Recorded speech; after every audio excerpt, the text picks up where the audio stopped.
Yan mga lodi. Grabe. Ha? Tampol tayo mga lods. Ganito po ang diskarte namin mga lodi.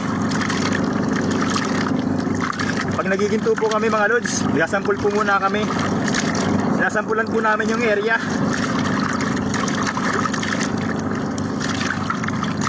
Kung may ginto po, para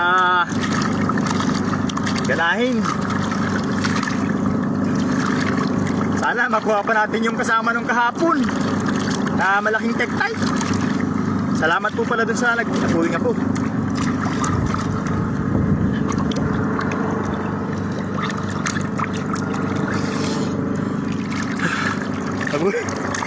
Apuwi ako mga lods. Salamat po pala dun kahapon sa mga lods sa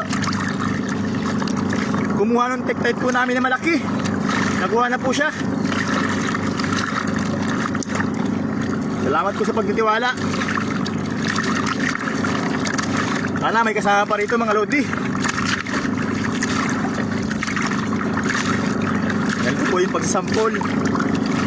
Ito pong gamit po namin na ipabirik mga lods. Ito po talaga ang ginagamit dito sa pagsasampol sa amin. Ito sa lugar po namin na Paracali.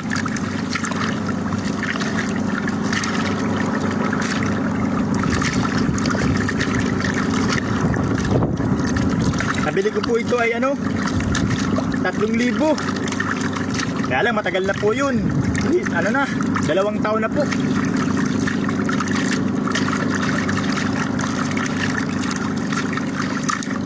Kaya medyo matagal.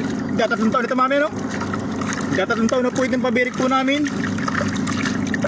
Kasabay po ito nung kasabay po ito nung pagtayo namin ng bahay.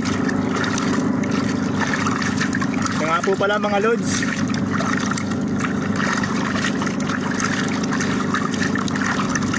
meron po kami ni maming pinasok na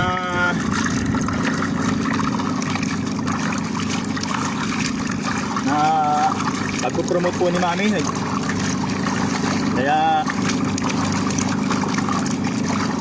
meron po mga pagbabago po din sa aming video.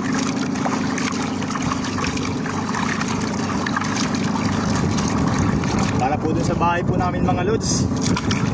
Kasi po yung bahay po namin nagagabok na po mga lodi.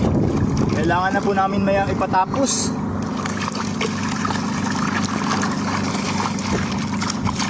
Medyo matagal-tagal na rin po yun mga lods. Magtatatlong taon na rin po yung bahay namin. Hindi pa po nangyayari hanggang ngayon.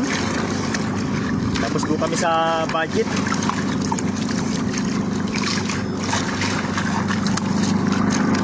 Sana po suportahan nyo pa rin po kami mga lods.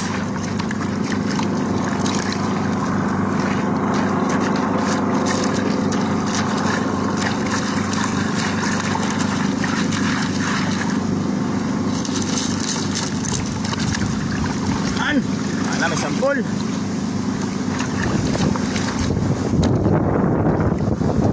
Sisira po kasi mga lods yung bahay namin kapag di po namin napagawa. Nagagabok na po yung hollow block niya.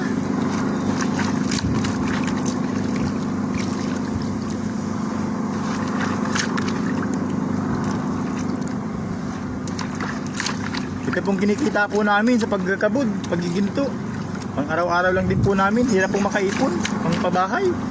Kasi malaking pera po kailangan.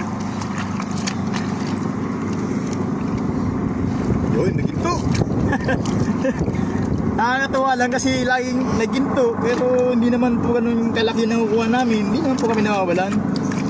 Kaya lang, hindi nga rin po ganun kalaki. Ayan mga lods. Oh. Yan. May sampol mga lods. Marami-rami na rin po yan mga lods kapag naipon. Kaya pag tinatnaw po natin yan sa baging patnawan sa ating bangka, makakaipon din po tayo sa maghapon.